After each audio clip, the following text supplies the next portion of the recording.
is fairly simple. We did find a flaw in their form that I talked to Auditor General about yesterday and last night, that's usually Supervisor Campbell's job to find flaws and typos. But this was our last year adopted expenses.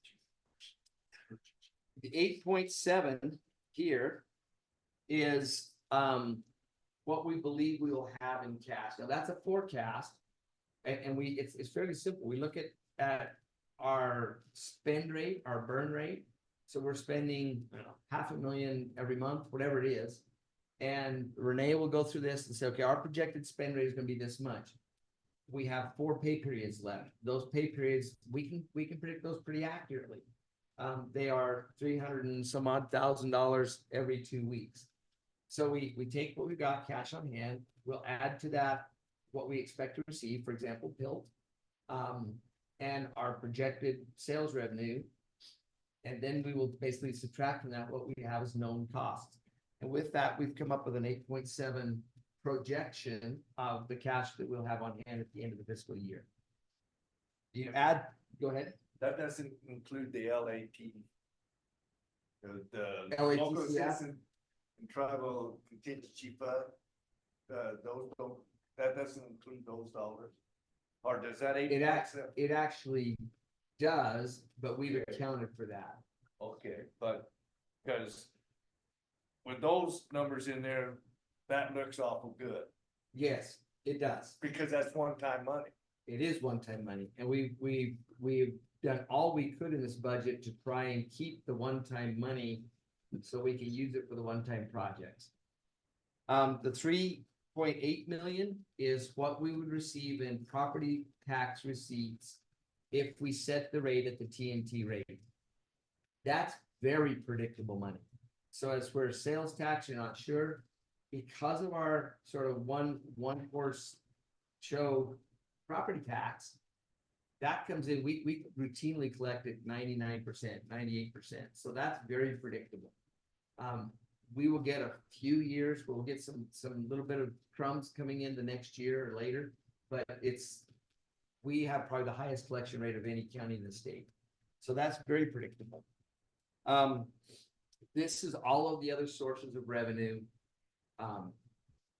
other than property tax. So that's shared sales tax, that's PILT, that's JP court fines and fees, Superior Court fines and fees. Every other thing that goes into it is, we're projecting right now 14 million. You come down here, some things we transfer. So for example, the transfers into the general fund include the 1.8 we received from FMI, that's reflected in there. And then a small transfer from the general fund into a different general fund, which is probation support. And then these are our transfers out. And there will be some movement here. We transfer some money out to roads, we transfer some money out to economic development, we transfer some money out to other areas. And so this right now is, that number is going to move a little bit. But these are our maintain for future debt retirement and maintain for future financial stability. You'll recall that last year, this is where we found out there was a problem with the formula. Last year we had 2 million of this. We're moving that maintain for future capital into the budget to use this year. So we won't likely have that 2 million. If we stuck another 2 million in here, our deficit would grow to 3.2 million. But based on that, that's where you get how much resources are available to budget with. Here is our what we call Schedule E. This is a list of all of our general fund expenses. I'll go take you to that sheet here in just a second. We've spent a lot of time going over that. We've cut the fat. There are some budgets where you must keep some margin. So for example, we budget every year for what they call Title 36 commitments. So this is a person with mental illness that may be committed. We can go 3 or 4 years without having one, and then we may have 3.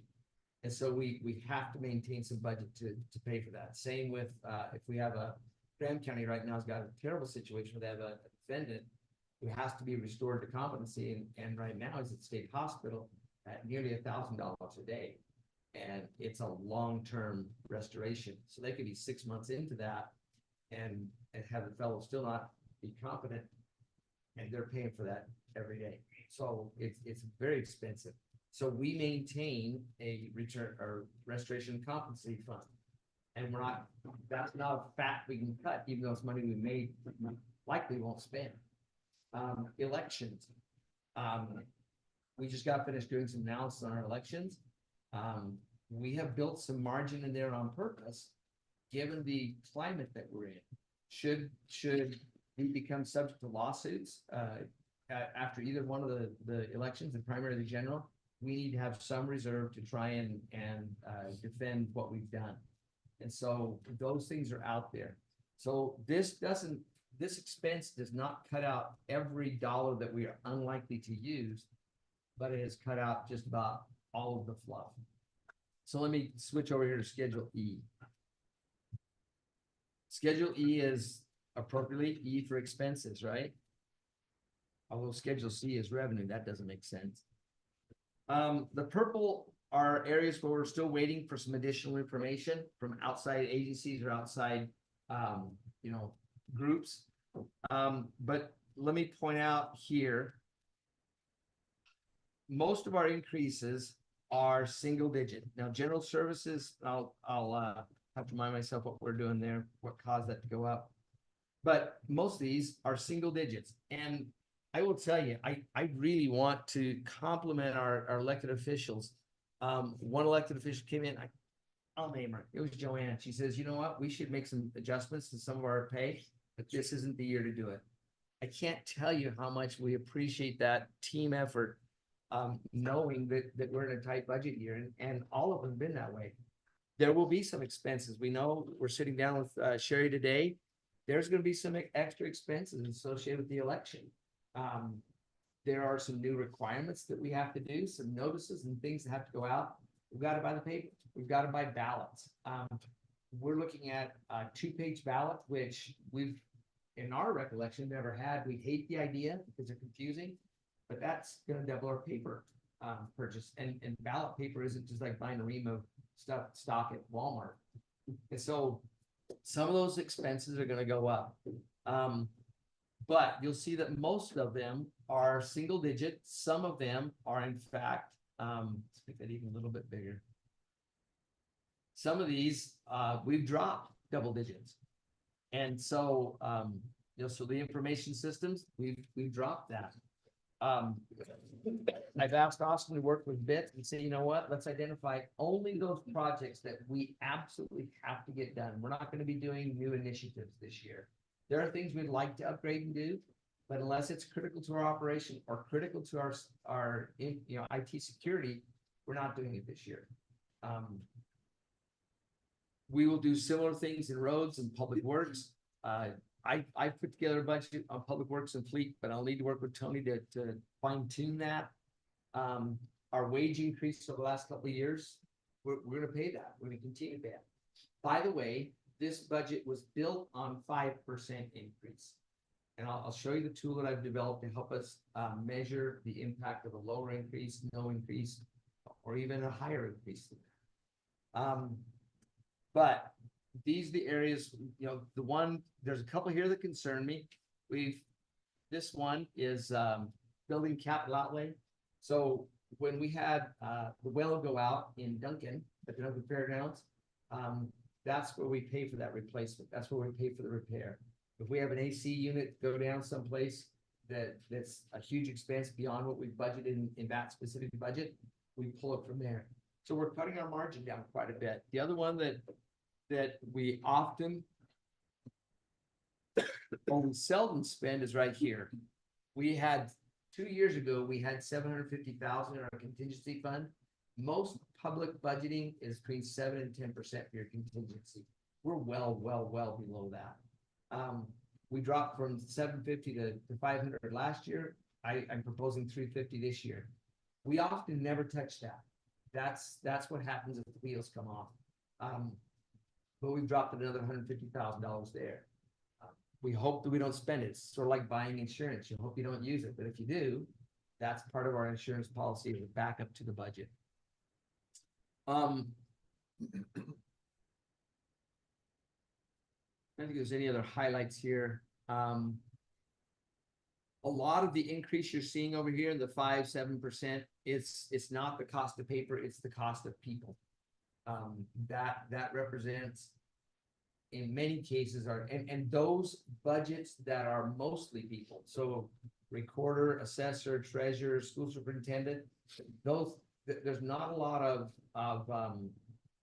things in that budget. It's mostly people, and so you're gonna see an increase. With recorder, you're gonna see a little bit more than that, but that's where a lot of that's coming from.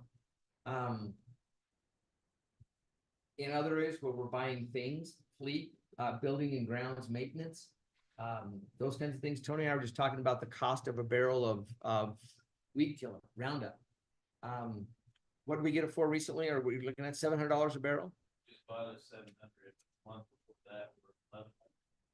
And that's not a 55-gallon drum, that's a 30-gallon barrel. And so, and a few years ago, that same thing was costing us $200-300. And of course, the weed guy who sells, you know, the weed killer, he's got few fertilizer costs. If inflation is it pulses through the veins of the economy in every aspect.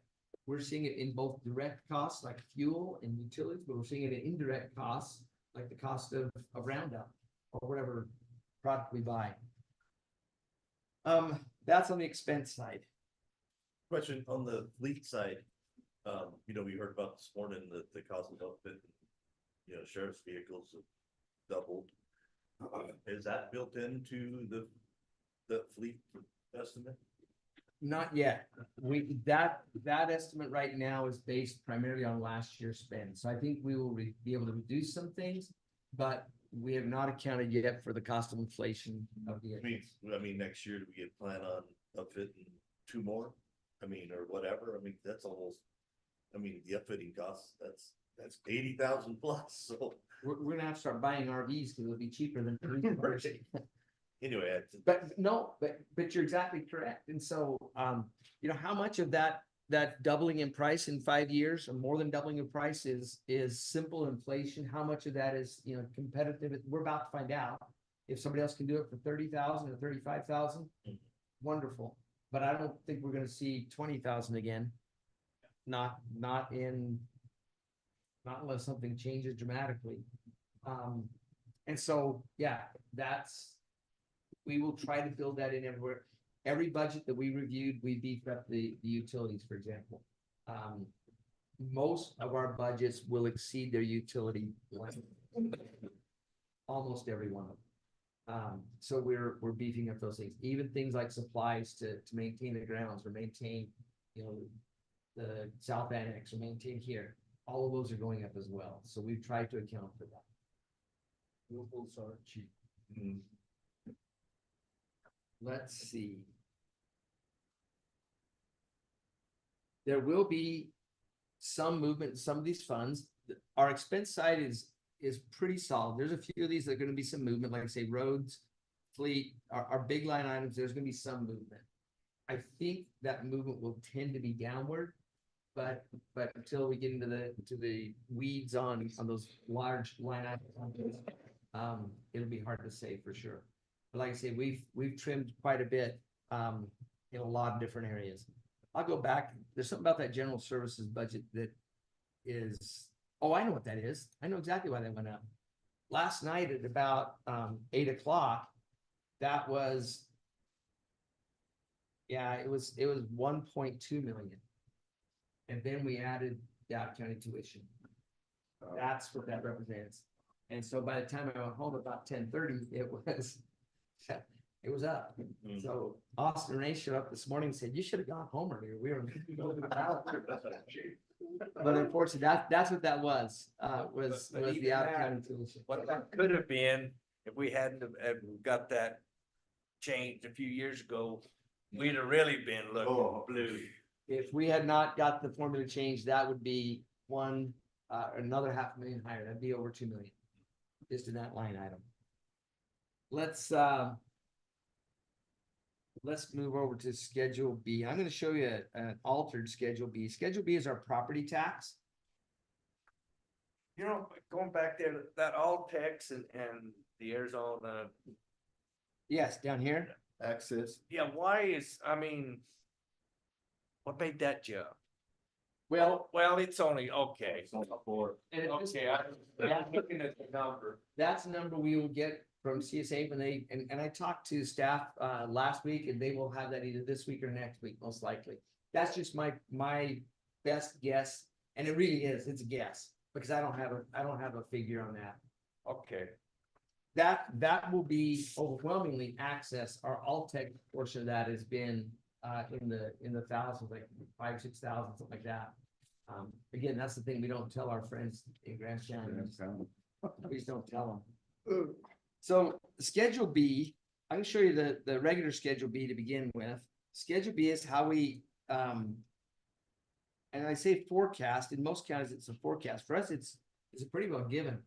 This figure down here is 473, which is very small, is our net assessed value. We're up about $25 million this year over last year on our net assessed value. That's not a big jump. We've seen jumps of 100 million in 1 year, and drops of that much in 1 year.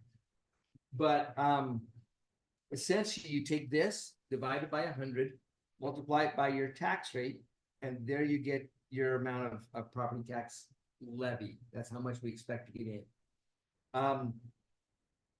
This 8036 is our truth in taxation rate. We could always go lower, you can go to 0. But that's the highest number you can get without having a truth in taxation hearing and then publishing in the paper and so forth. Just in the last 2 years, they've added another wrinkle to that, and that is if you're going to exceed your TNT by more than 15% of last year's rate minus new construction. And that's a little bit convoluted, but essentially 15% over last year's rate. Then you have to have a unanimous vote of the board to exceed that. So in this second Schedule B, I've tried to do some of that calculation. So you can kind of see it at least a little bit where it falls. So if you go with the TNT rate, that yields 3.8 million in property tax. The unanimous vote rate is 0.8894. If you go to that rate, and it would require unanimous vote, then you're at 4.2 million. The highest we are allowed to tax under law yields 6.5 million, and that's a 1.3844 rate. If that makes sense. So if we set it the highest we're allowed to by law, if we exceed by that, then Department of Revenue and the Auditor General will jump all over us and make us take money away from next year's budget. But that's our highest possible. So along that range is, and unlike shared sales tax, this is very predictable money. And so the challenge is we have a partner who sends us 1.8 million a year. If we were to then go ahead and throw an additional $3 million tax on top of that, that's a relationship problem. That'd be like asking someone to dinner and then they say, you're paying, and by the way, we're going to Ruth Chris. and we're gonna take out. And so that's a very real balance that we need to show restraint in that relationship. So with that, I'm going to pull up a tool that we developed.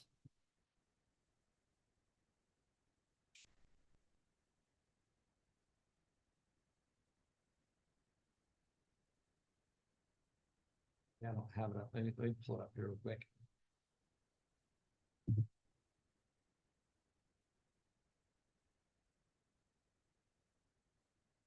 Well, it was our hope that we would go to the TNT rate.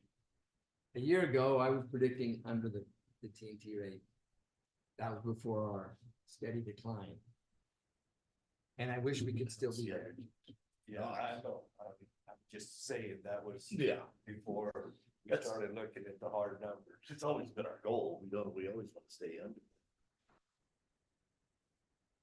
Come on, don't be sluggish.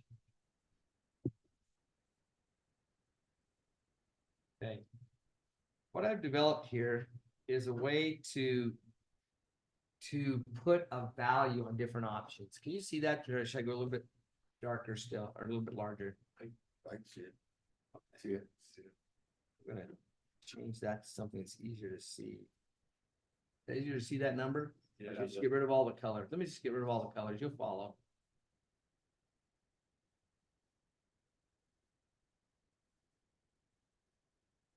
Okay. So I don't know why I'm so sluggish today. This 16,751,000 represents the revenue that we pulled off Schedule A. And Austin and his IT magic has linked that number so that whenever we make changes in our schedule system, that number changes with it. So that's how much we expect in revenue based on our official county budgeting documents. This number represents what we currently have projected as expenses. So on the top side is we've given you some options of ways to perhaps raise more revenue. So for example, this is our tax rate. Let's switch this to 0.8800. That's just below the unanimous vote rate. That would raise an additional $361,000 if we raised our tax rate. And that would cost your average homeowner with $100,000 value home about $8. Let's go crazy. Let's go to the 1.3844 rate. That's the max. We'd raise an additional 2.7. So that's how that tool works. We've built the budget based on 425. After talking last night, we think we could inch that up to say 450. That would raise an additional $300,000 in revenue. Now that is a projection of what we think we'd get in sales tax revenue. That's less sure than a property tax increase. That's basically saying, looking at the history of the last year, we think we can fairly reasonably predict that we can get 450,000. You'll recall the average over the last year was 470, 467, 470, somewhere from there. If the trend continues down, we won't meet that. So the 425, we feel under all circumstances, we can likely make that projection. Sales tax, that's below the average. The average, you recall, was 122 on our half-cent sales tax. Let's suppose we take that up to 125. That would raise an additional 60,000. And that's simply because while that's a stream we count on, it's not nearly as big a stream. That's a 1-inch irrigation pipe as opposed to a 6-inch irrigation pipe. But let's suppose we do 450 there and come up and raise this to 0.88. We've closed our gap to $500,000 by raising on the revenue side of the equation. If you come down here on the expense side, we've given you some different options. This is if the raise is at 5%, that's we've built the budget on 5%. So you don't save any money at 5% based on what we've done. But let's suppose we drop it to 4%. Then you would save $62,188. Let's say we drop it to 3%. Then you're saving 124,000. And Derek, is that all inclusive EREs and? It is. everything? It is. And also, we realized that after January, there'll be- Minimum wage will go up. and elected officials. That's what in the budget. That's already been baked in. Okay, I just No, but- I'm not sure, so I have. I'm glad you asked because the elected officials have not had a raise in 16 years. And those wages, I mean, certainly with the contention that is involved in elections these days, you've got to have enough money to entice people to want to do this kind of important work. And so I don't begrudge that raise one bit, but it would sure be nice if they incrementally did it over time rather than a big jump. But nevertheless, that's a part of the budget we have no control over. And so And I agree, I just wanted to make sure it was in there because I mean, that's that's a big jump. it's already built into this 17.9. It's there. But that's a factor that we can do. Let's suppose in some years in the past, we've given a raise, but we delayed it for a month or 2 or 3. So let's say we delay it 1 quarter or 3 months. At 5%, that would save an additional 77,000. If you come up here and switch this to 4, then you save 62,188 on both of those levers, if you will. So the reason why is that if you delay, let's switch the 3 to say we delay till November 1st, you'd save more, but the rate would be different. Does that make sense? Yes, I see what you did. Come down here, I'm gonna go back up here first, because we skipped one of these up here. We have vacancies, approximately 15 right now in the county that we have not filled. If we chose to not fill those vacancies from now to the end of the year, let's say that the most we can go is a month and a half. Well, I guess we can go 2 because we got 2 pay periods still, right? The one's already processed though. Really 1.5 months. That would save us $131,000 that would roll over into our cash carry forward. We're not going to save that next year. That's money we would put in our cash carry forward to save next year. But a similar tool down here is you could say, let's look at those vacancies in the road department, in the sheriff's office, wherever they may be, and say, we're not going to fill them until no earlier than October 1st. So let's say we delay it by 3 months. That saves $282,000. Now, not all vacant positions are the same. There are some that are critical to operations. Some are harder to fill than others. I know it's difficult right now, statewide, nationwide, to find deputies and police officers. That's not going to be easy to fill. But if you made the strategic decision to say, we're not going to fill vacancies without specific permission, so every time you have a vacancy, come to the board and get permission to fill it.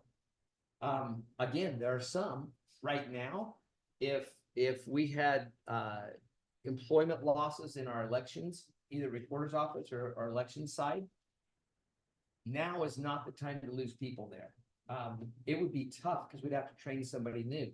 But the work that Sherry does and it's already started. 90-day notices have already gone out. There's envelopes that have to be stuffed. There's all kinds of things. So if she were to lose somebody out of her office, my recommendation would be we fill it. Now, right now, she doesn't have a vacancy. Our elections department is Bianca, except it's also Laura, it's also Carolyn, it's also Renee. It's our whole office. As we get close to the election, more and more work gets spread out through the office. But nevertheless, that is an option. And go ahead. So Derek, the going to the 88 cent tax rate, percentage of 4% increase, delay the number of months, and not fill vacancies until November. Now we have a positive $36,000 instead of the, and that alleviates the $1.2 million. It does. Okay. But like I say, as in all budgets, in my own budget, when we had 8 kids, we never bought brand named anything. It was always Food Club or whatever the cheapest thing was, and we buy it in bulk because that was our choice. My wife and I have now graduated to buying a few name brand things because we've got more room in our budget and fewer kids, fewer mouths to feed. Our grandkids get whatever name brand thing they want because we can do that. Well, you want ice cream? That's right. How much, which colors? But this is more of the repairs with 8 kids budget. And so there are levers that can be pulled. Let me come right down here to this last one here. The board has made a shift in focus to focus on housing. And we have given Hayden Warren both responsibility and some compensation to focus specifically on housing. She's been working with the state land department to try and spur housing in the area. So that's our budget from last year for economic development. And we did everything. We interacted with the Arizona Commerce Authority. We interacted with all kinds of different agencies. We can, let's say we drop this to $20,000 to use for economic development support, but we get rid of the position and the EREs and everything else goes with it. That saves us $100,000. Now, there's a couple of developments. Gary and I were at a conference 2 weeks ago, and there is a lot of litigation on the front of what can you do in economic development. You'll remember the one that made headlines, and that's when the governor hosted industry. They bought a box at the Super Bowl, and they paid for the box out of the governor's office, and they had microchip executives of different companies in to try and woo their companies in. One could argue that was really well spent money, because right now, Phoenix area is the microchip place to be. But boy, did they get hammered. And the Goldwater Institute has said that's a gift to public funds. The legislature started rattling their sabers. There are at least 2, if not 3 county attorneys who have written opinions in their counties that you cannot spend economic development money for that kind of stuff. So if we had a housing developer come in and we wanted to sponsor, just, I don't know, we're gonna game tickets to the Morenci homecoming game. They're free. Don't worry. There you go. I can handle that. But if we were paying for that in Supervisor Campbell's box seats, there's some limits on what we can do there. And even just a couple of years ago, we didn't have that. The other big development that's taken place, and I was not aware of this till this seminar I attended, is that there's been 2 recent case law that say, for example, you'll hear counties saying, we'll give you a break on your property taxes, or a break, you won't have to pay our half-cent sales tax if you will build these many homes, or you build a widget factory or whatever. The recent case law says that whatever you give, you have to get back in value. And you cannot use projected increase in property tax as a return. So there was a developer who wanted to build something down in what's the community, San Luis, down in Yuma County. And they agreed to build a park and a community center, and they agreed to fund a daycare or something like that. I can't remember. They threw some stuff in, but when they did the math, it still didn't pencil out. In other words, the county was giving more than the developer was giving back, and the attorney said you can't do that, and the deal fell apart. So a lot of what we were trying to do in the last 5, 6, 7 years probably isn't legal. And now, granted, we didn't actually do it, but we explored a lot of different possibilities.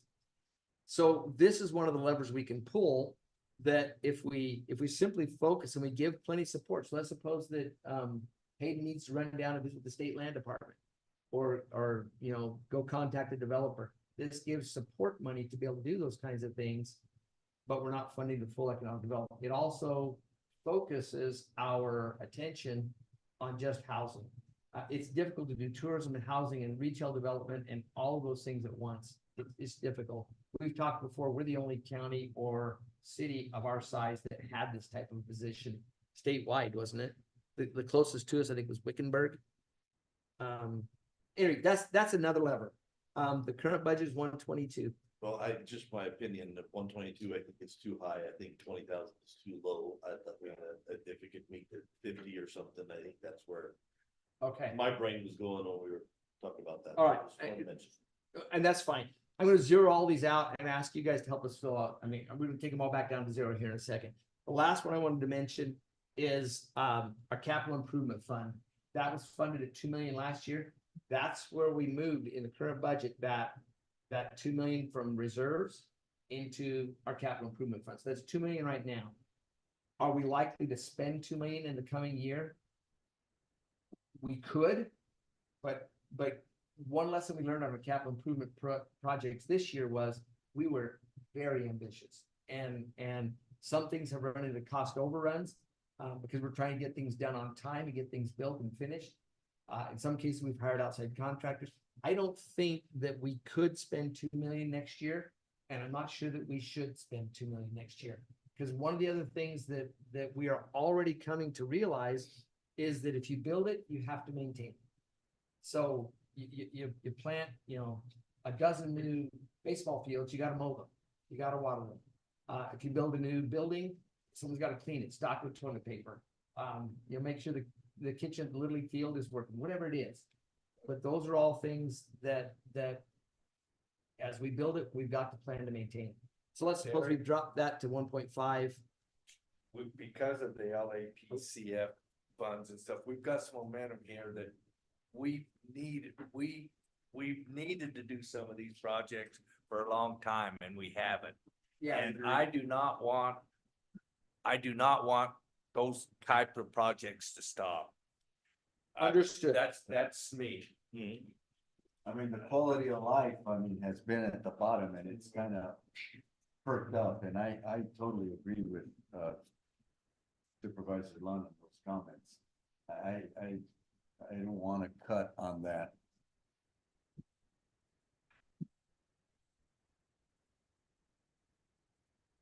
Back up to here, that would be, I'm gonna start us all at zeros. Especially with our neighbor. Just crazy.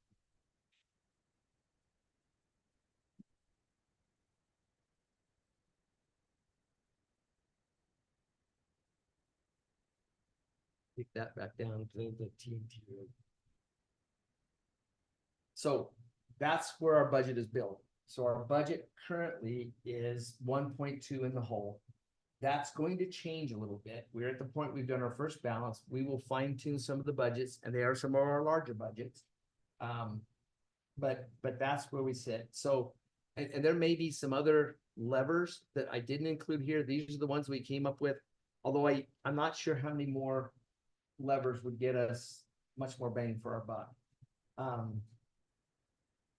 So I can either send this to you and you guys play with it and give us some direction. You can tell us right now, like I say, I'm hearing not 122, but not 20. So maybe in the $40,000-$50,000 range for the economic development. I think cutting that in half, 60. We can do that. That'll save us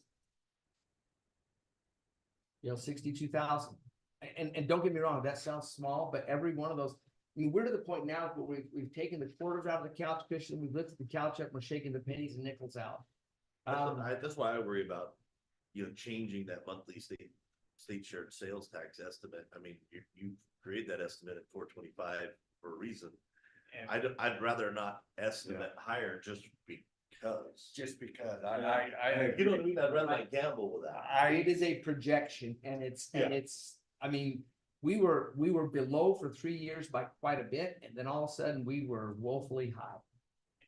And Derek, it's easier to have a little slush there than be looking, well, who are we gonna cut?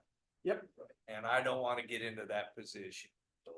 No, Just because we wanted a number there. One of our first tools would be how long do we keep a vacancy open? So like I say, some vacancies are more critical than other vacancies. Derek, can you provide us where those vacancies all are? Mhm. So that we. can- Most of them are in the sheriff's office. Are we down 4 deputies? There's about 11 Positions. 5 deputies and 6 detention. The detention number is perpetual. We're almost always 4 or 5 down there. 6 or 7 is not uncommon. And it's a revolving door. That's not uncommon. The deputies. So along with that comes overtime hours. That's what I was just gonna say. So with these numbers down, is there a lot of overtime coming into play on all of this? Yes. There is. We budgeted 300,000 for. No, it was 200,000 for overtime. They were at 255 at the end of April. Wow. Vacancies usually cover the overage. But since we're trimming the budget down. That's, it You know, needs to be managed. I mean, overtime is something you can, as a manager, and it's a tough position to be in, but you just have to come okay. We've set a budget and look at things and do the best you can with what you have. Well, the other is there's several grants that have not been applied for that used to be used regularly for overtime in that department that simply have not been applied for. Why? Because there's a executive decision by the sheriff not to apply for it. Goodness. That was a federal grant that was tied to immigration. There were some state grants tied to DUI enforcement and abatement, those kinds of things. So. Okay, let's get back. I'm sorry, what do those equate to, Derek, you know? It's been a couple of years since we've had them. Do you recall what probably at least $100,000 worth of overtime budget? And that's ballparking. I haven't looked at it in a couple of years. Okay, so something we do, okay, if you go back to that 88. Okay. 0.88. That's something we can control. And it's very predictable. Yeah. It's predictable. It gets us to 800. I agree with Ron and Dave. I don't wanna mess with that 420, but it's. With the what? The 425. 425. Okay. I think, if it goes, we look good if it's above that, but if it goes below that, then we're looking and we're saying, who we gonna cut? Yep. And I don't want that. So the 122 is right at our average. That only raised an additional 24,000, but again, that's something. In that line 9, you can only, that you're just deferring 2 months, is that what, or 1.5? 1.5, yeah, because we've already got the payroll. In other words, and we may realize most, I mean, for example, we may hire a detention officer or two by the end of June. We're unlikely to hire a new deputy. I don't know what recruitment efforts are going on. They're just difficult to come by. And we've lost recently 2 in the last 6 months. Deputies? Yes. To the town of Pima. Both were hired over there.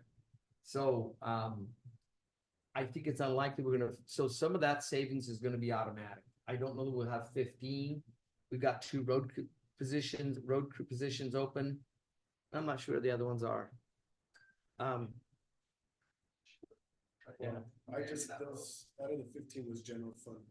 that's general fund. So there may be some employees that are like the health department, a lot of their employees are on grants.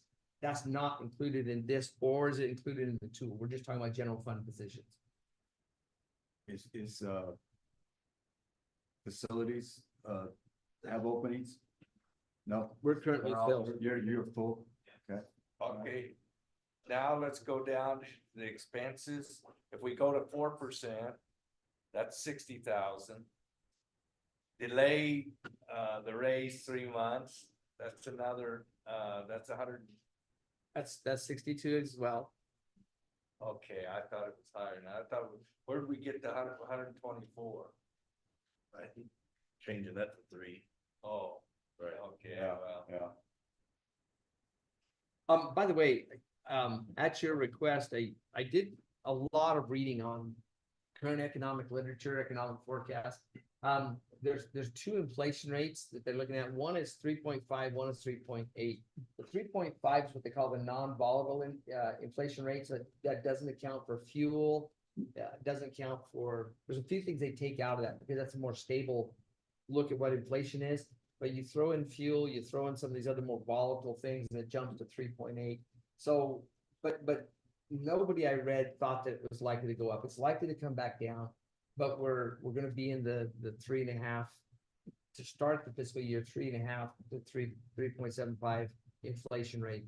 I've not seen April's numbers. Those were articles written in April about March. There's at least a month delay on those numbers. I know the Fed is trying, they're not lowering interest rates, trying and simmer that inflation rate back down to 2% something. They were saying 2%. I think they'll be happy if it gets into 2 point something, 2.7, 2.8. We may start seeing some ease in the money supply. They're also buying up their own bonds like crazy to try and pull money out of the economy. which slows inflation. But those types of things don't work overnight. They thought they'd be in the 2% inflation rate a couple of months ago. We're not there yet.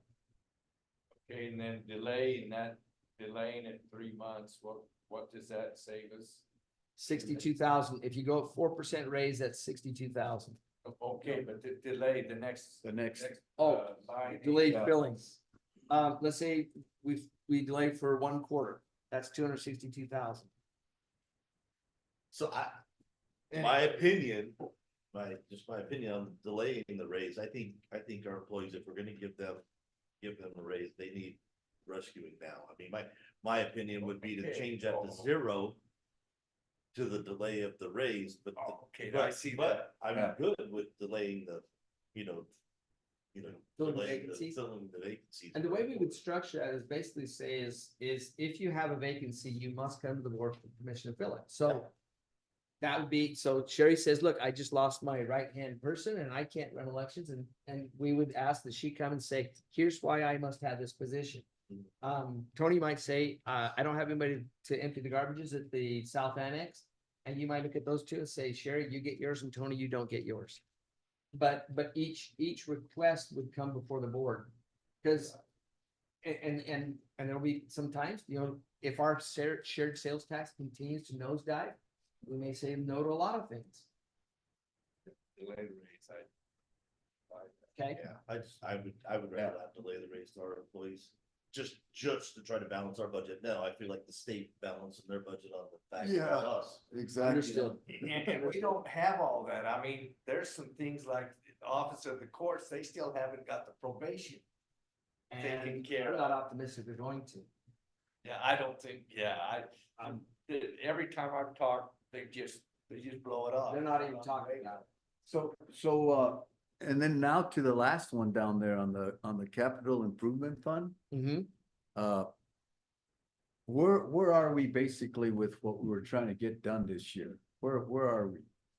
We've got, I simply ran out of time. I was hoping we could talk about that. We will talk about it next week for certain, but we've got, all of our IT projects will be done.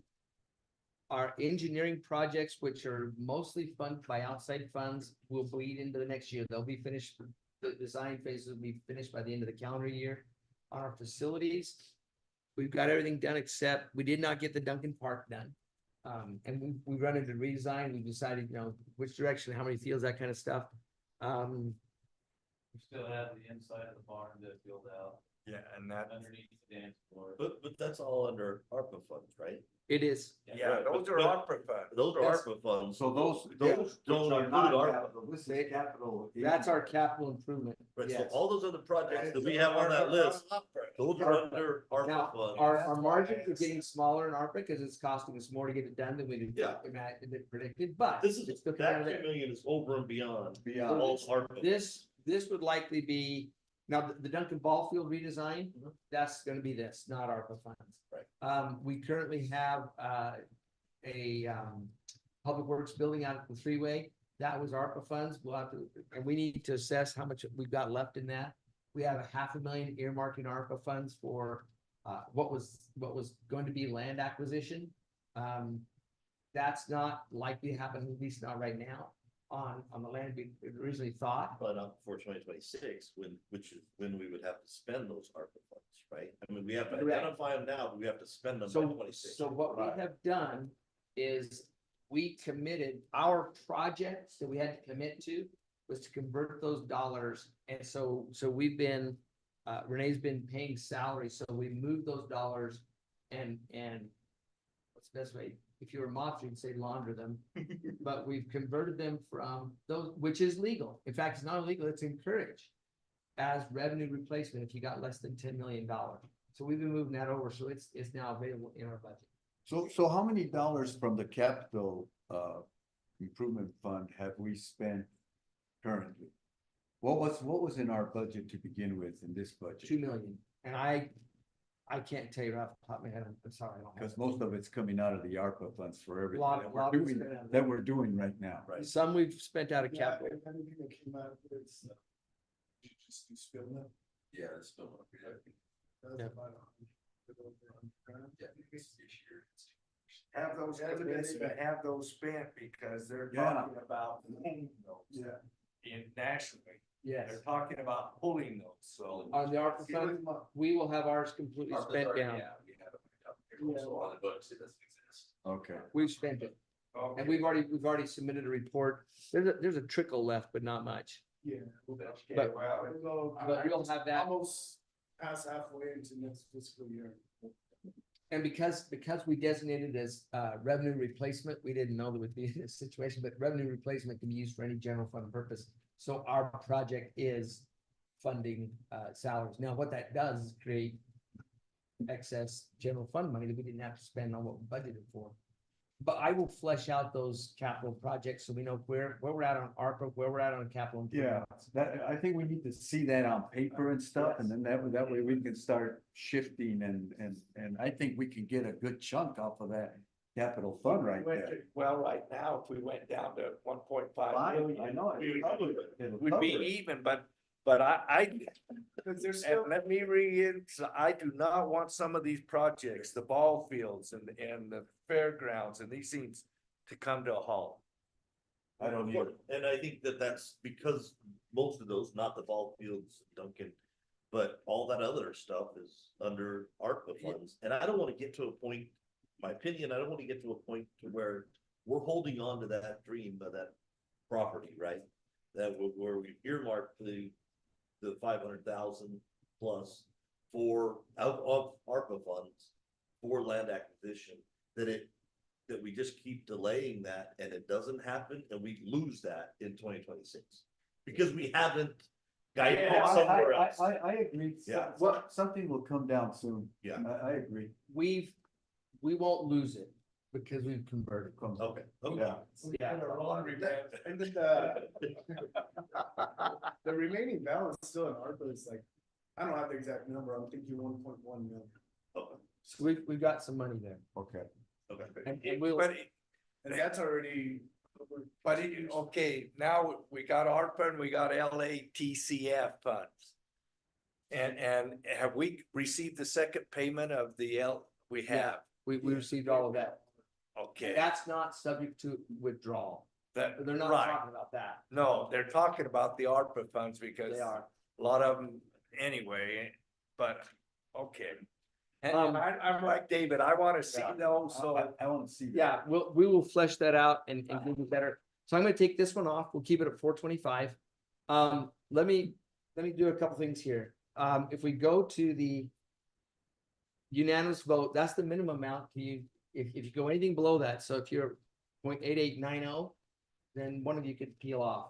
But I'm hearing a lot of unity here.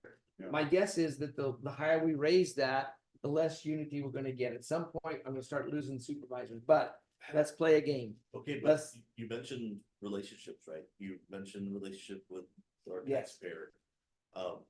And we wouldn't go to the 1.3844, right? Because Correct. of that. What does that do to exceed the TNT rate to the unanimous vote rate? That's it right there. That's it. But I mean, what does that do to the relationship, right? That's where I've already started that conversation and I will continue that conversation. Okay. Let me play up here. Let's say we go to 0.9. That raises 4.5. If we go to 0.925. That, oh, I hit the wrong, $1. $1. We hope that it's higher than that. Let's go up here. 0.925. We're 574. And so yeah. And you can go up. I will probably send this to each of you so you can put your own stuff in. In fact, I will send it to you and you enter your own stuff in and play with it and see how it works. But yeah, that at that point, that represents 12 cents more, excuse me, $12 more on a $100,000 house over the TNT rate. Does that make sense? So it goes to a total of what was the last figure you gave us? The total of how much we would raise, Yeah. it's right here, 500. No, I'm talking about, Oh, on cost a on the home? 100,000, on every 100,000, what was the figure you gave us earlier? So at the TNT rate, it would cost our taxpayers $80 to pay their taxes to the county. If you raise it to this figure, they would pay 92, $12. Okay. $12, give or take. I mean, it's a few pennies off. If you raise it to just 0.9, then you'd be paying an additional dime, so you'd be paying $90 on $100,000 home. And again, line 9, if we're playing with this, we can only go as high as 1.5. Yes. Right? I mean, I personally, I think that just should be said. Okay, and I don't know, Austin, do you know if we've got apps to fill any positions right now? We have.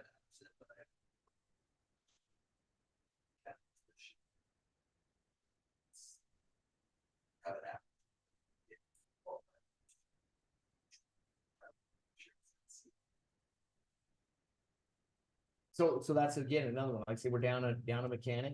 I would imagine it depends on which time of the day I talk to the mechanics of whether or not we can sustain that or not. And how many cars are stacked up outside waiting to get there something fixed.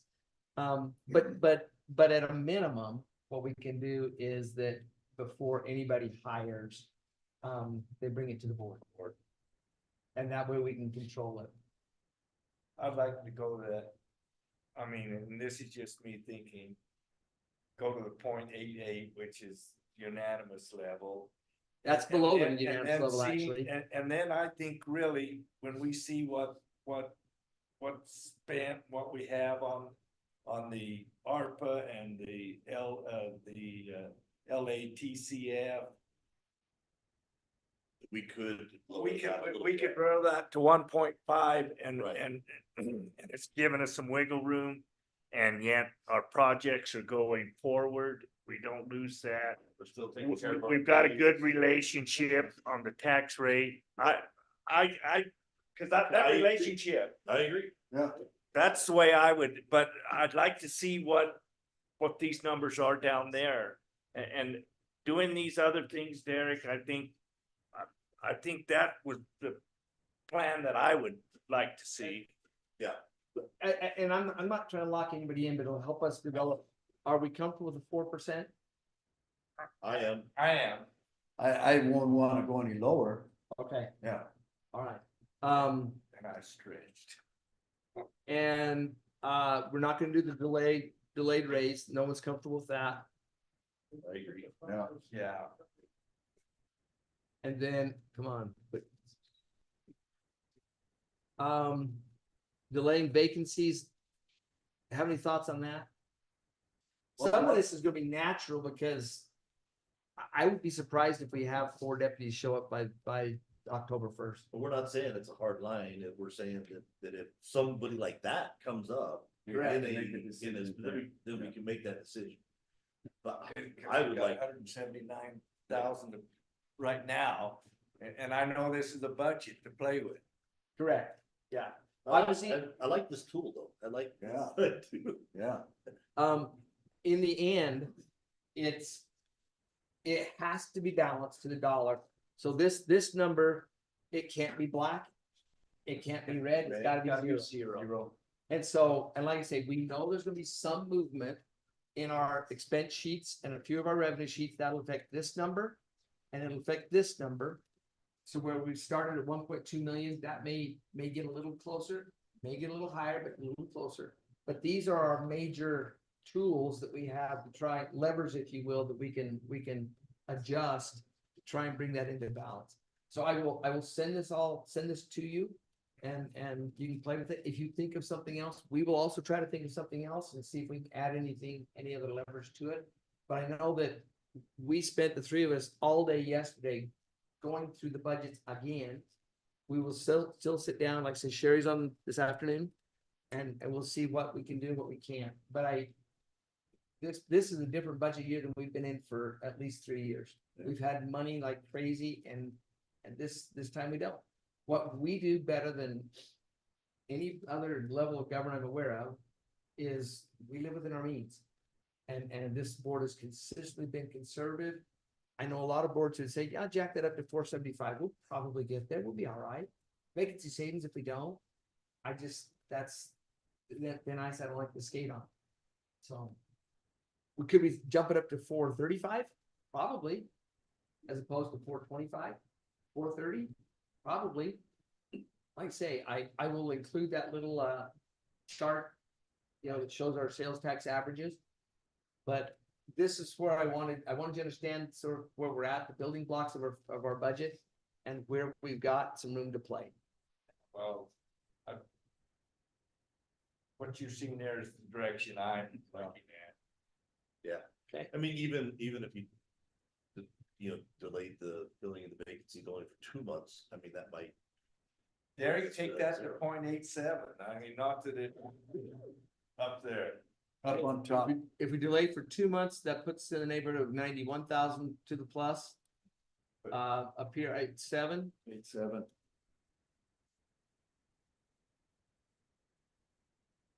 That drops 314, and with the 2 and the 8.7, we're at 44,000 roughly.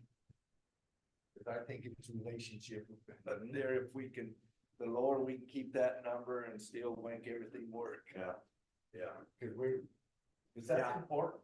Absolutely. It's tough, like you say, because that's very predictable revenue. We know we can count on that. As opposed to more volatile ones. And on the expense side, we can do some things. We've got more control on the expense side to a degree. Like I said, there's some things if we cut what we're seeing in overtime in the sheriff's office, maybe partly management, but we've only got, what do they have, 8 deputies left? It's hard to cover even your 2 day shifts, your day and your night shift. And so like I say, there's only so much that can be done. I'm going to put these all back to 0 when I send it to you, or they will result in zeros over here. Mhm. And so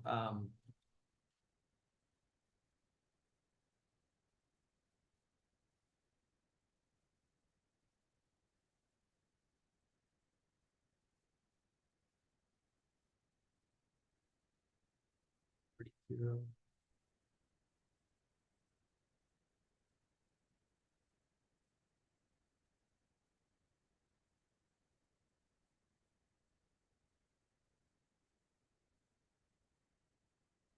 So that's kind of where we're at. Okay? All right. Like I say, there's at least, what, nine different levers that can be, maybe dials is better. You can dial one a little bit, another a lot. And I think we had a pretty good plan up there. It's close. Okay. Yeah. And I can start there. I can get us back into that saying, I know where not to touch. And we know kind of where the property tax and some of the other things are. Okay. One step forward on the deputies and stuff, if you could, based on the overtime that has been paid, how many folks could we bring in and say if they do apply, and looking at other departments where we say, well, they need one over here. The sheriff's office needs one over here, and we think maybe the sheriff's office is more important to fill the deputy side.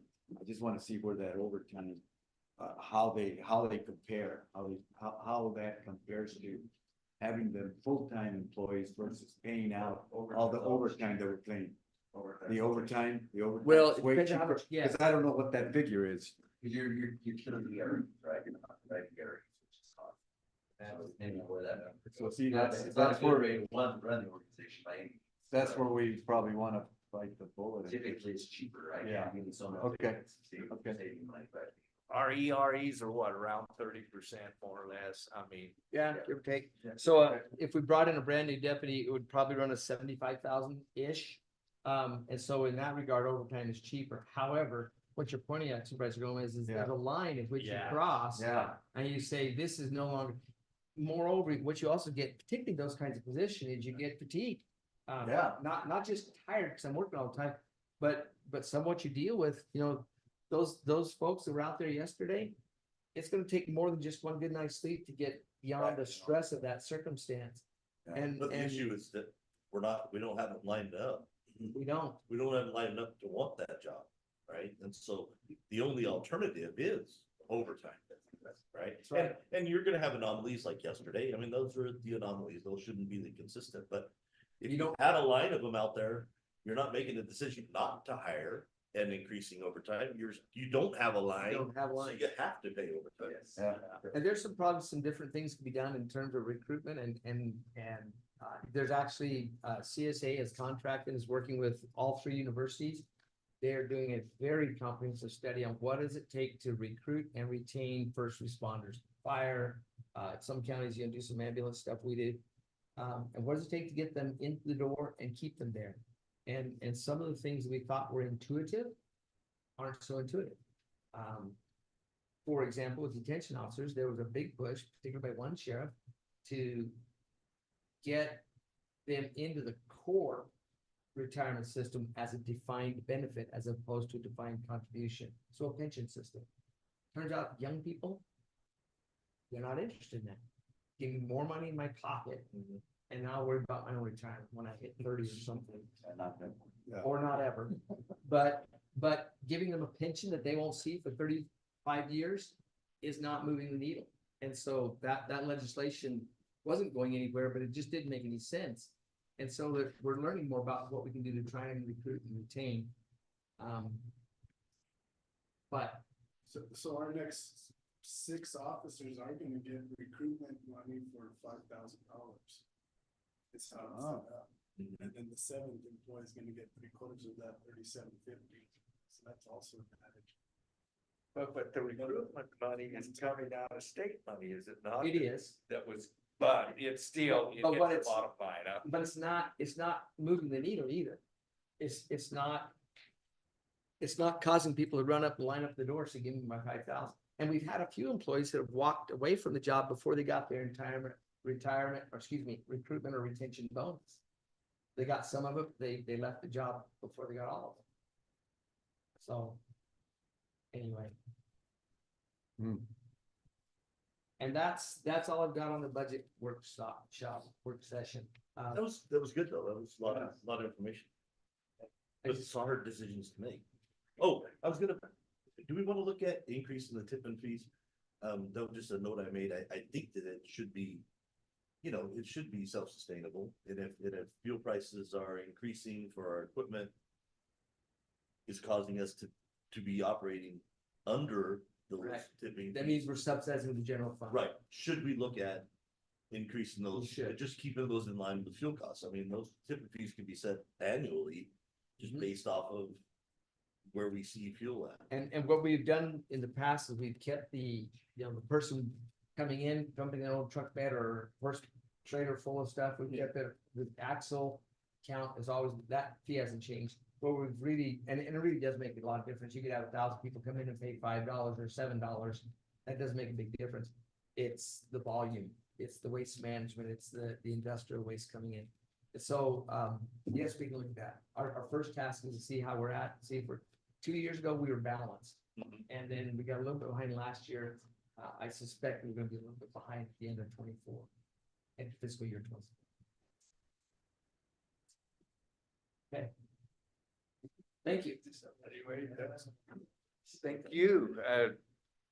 We appreciate what you've done and all the staff and all the other elected officials. I mean, putting together a budget it's a big task and there's a lot of moving parts and we appreciate everybody, working as a team. Especially when you're counting pennies, right? Right. Exactly. And I can't tell you how much I've appreciated, particularly Austin. And I mean, this used to be a task that Kay did almost all by herself. And I thought, why? I got and these two have done so much of the work. But the entire staff has allowed us, by picking up the past, allowed us to focus on this, especially this last week, when we were trying to make up ground. So we are set to adopt on the 18th of June. And I hope to have a firm budget for you. It won't probably be next week, but our work session is early June. I hope to have one that we can sit and make sure we feel comfortable about. Okay. Once again, thank you. Mr. Chairman, can we take a 5-minute break? We're gonna take a 5-minute recess. That's fine. We'll come back and I'll give you 6. 10. Now you can fit in one.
Call this Board of Supervisors meeting back to order, and we'll go to agenda item 6. Mr. Revere and Bianca. On the legislature, they're still showing up once a week. And they have been overwhelmingly preoccupied with everything except the budget. Right now, there seems to be a focus on putting more things on the ballot, which makes our election director cringe every time another initiative or what gets on. The most recent focus, well, the talk has been about alternatives on abortion issue. So the abortion ban has been repealed. There's some jockeying about when that will take effect. The Supreme Court ruled yesterday that it won't take effect before September. But they're talking about alternative 15-week with some exceptions, 6 weeks. There's different alternatives. So we may have as many as 3 or 4 different options on abortion in the coming year. In November ballot. And then there's a host of other topics that the one they spent their time on last week was a border bill that somewhat mirrors the Texas law that's currently in the courts, and then also add some other things. The one that concerns me there is the requirements that local governments run applicants for benefits through they were going to say the E-Verify system first, which we can't do. They're now talking about the SAVE program, which is a little bit different. But it's going to be difficult for us to do that. And there may be federal impediments that say we can't do that. But we may have a state law saying we have to do that. Sherry's been in that position before, where feds say yes and the states say no, or the other way around. As far as budget goes, though, we've not heard anything. We've heard for the first time that the budget, the governor has been talking about budget, but we haven't really seen much movement on budget. One of the other things that I asked at our manager meeting just on Friday was, is there any so the abortion ban does not get into effect until 90 days after the legislature closes, signing guide. Last year, you will recall, they passed a budget in late May and kept the legislature there until July 31st.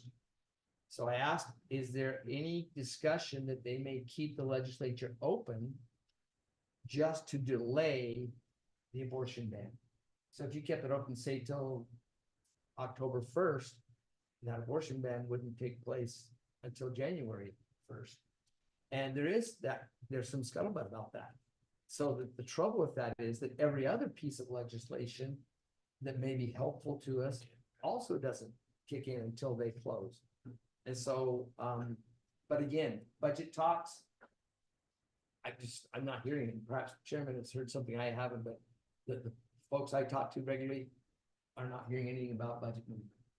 And that is tough because you don't know until the last minute. They've got to adopt by June 30th. We're set to adopt 12 days before that. If they come up with something that we didn't anticipate, we have to adjust. And we're limited. We can't go higher after we adopted the tentative budget. We can reduce or shift stuff around, but that's always a possibility for the legislature. So that's my report on the legislature. There's full of joy today. I know. I should have brought flowers or candy or something. Something. Okay, Bianca, maybe you can, any questions or Derek? Bianca, maybe you can bring some flowers into our life.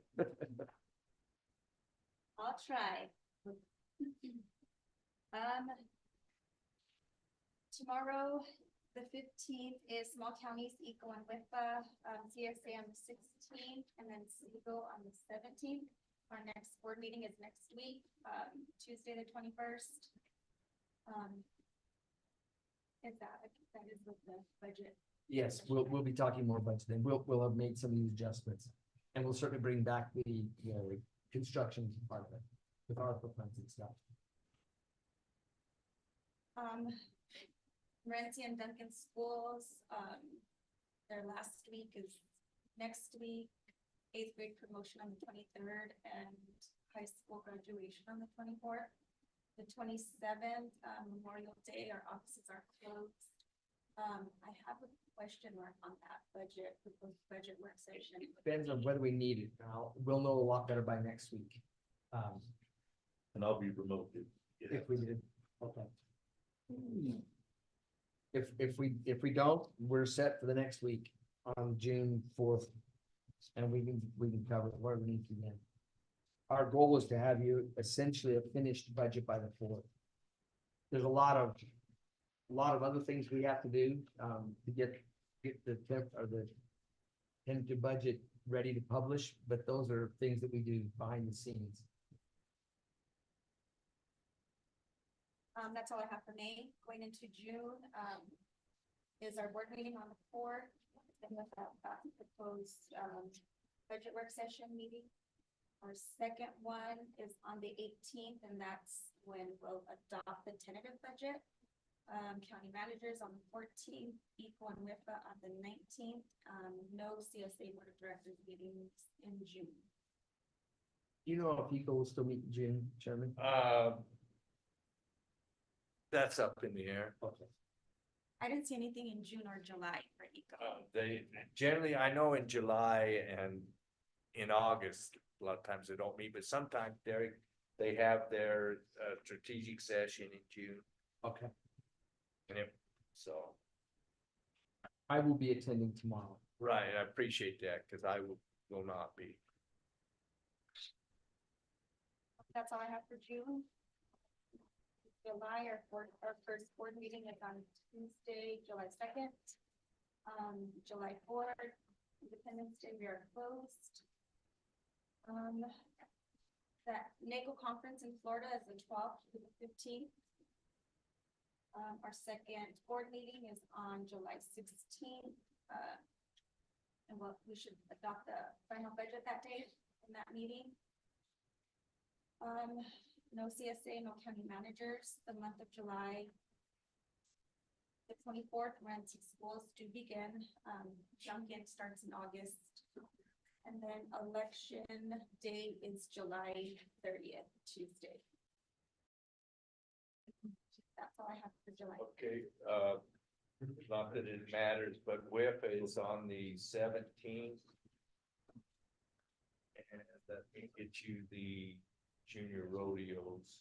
I don't know.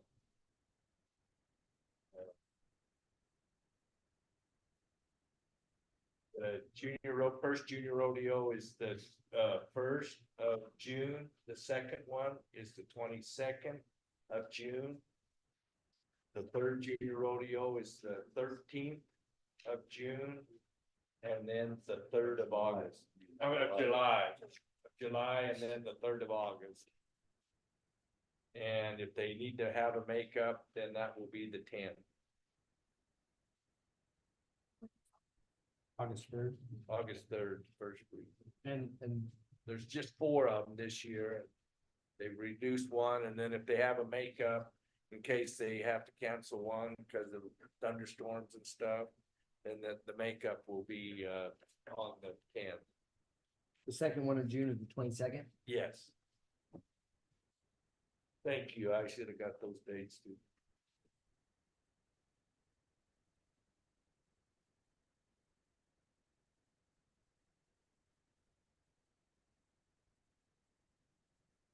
And Derek got in July.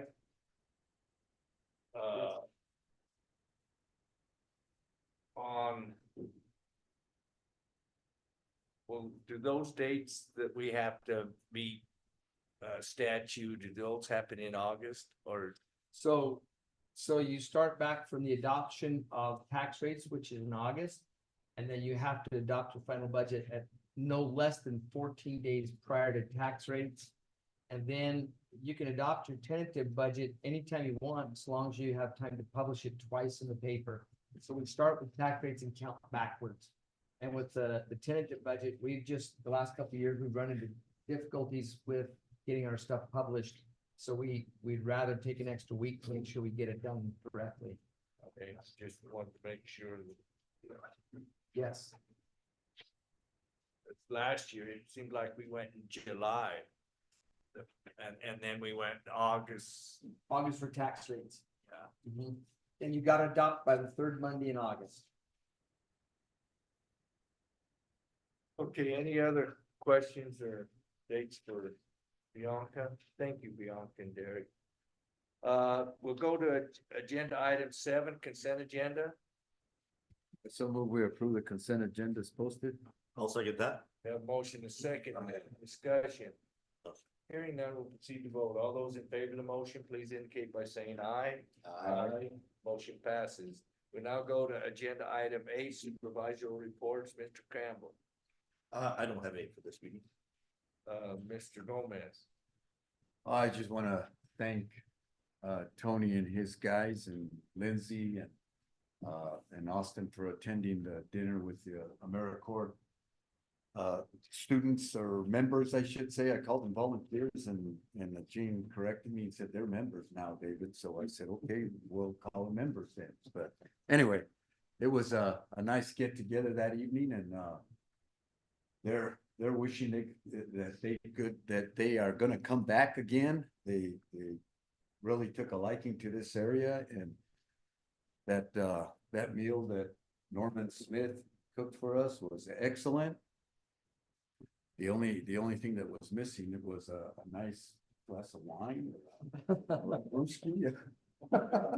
But all in all, it was a great event and we shared a lot of stories with those folks and my kudos to everyone that got involved to help put it together and yeah, it was a nice evening to socialize with these young ladies and young men. And I spent half a day that morning out there with them where they've been working and they've been working their tails off, that's for sure. They got a lot done and my gratitude to Gene and Eric for housing them up at their place, although they slept in tents the whole time they were up there, and would knock on the door to get coffee and take a shower at their place. And and that all turned out very nice, very nice. Yeah. So anyway, that's all I have. Thank you, Supervisor Gomez, and thank you for doing all that. On the eco field trip, it went well. We had, I know it sounds funny, but I think we had 11 senators and senators and representatives there. You know, that used to be the best attended legislative event, and it's gonna take us a few years to get it. But I had an opportunity to ride up on the bus and come back with them, and it was interesting, the discussion on the way up there before they got out into the forest and saw the equipment harvesting trees and saw the big piles of biomass, and then went out to the generating station where they burned the biomass to generate electricity, and then we went to one sawmill and the different questions they had coming back. So I thought all in all, the eco tour accomplished what they set out to do, to just make them aware of things in the forest that we need to better manage the forest. The WIR conference, we did elect Wes McCart to be the second vice president. One thing I noticed difference in the forest there in Yosemite, their trees are a lot taller than ours. I mean, even in the local forest, you just keep looking up. But their forests are very overgrown. They've had fires, gone clear into Yosemite. Some of the things, even the sequoias that they were trying to protect, burned right up to them. And but those trees are just phenomenal.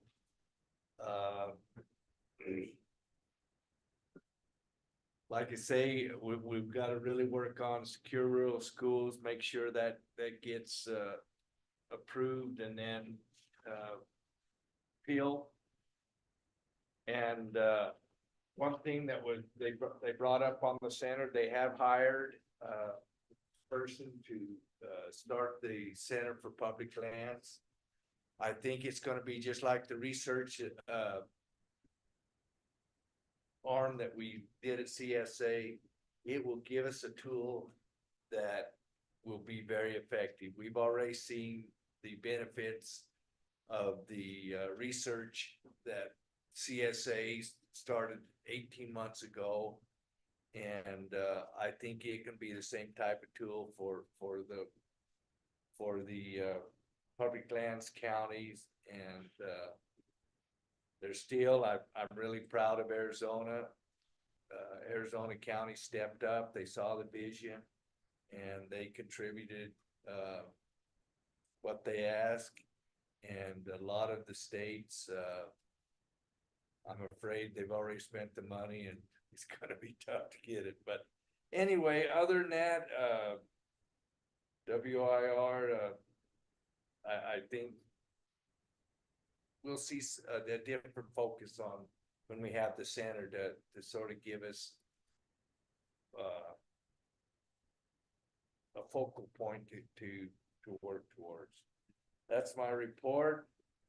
That completes our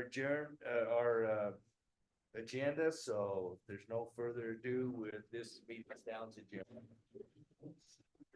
Thank you. Good job.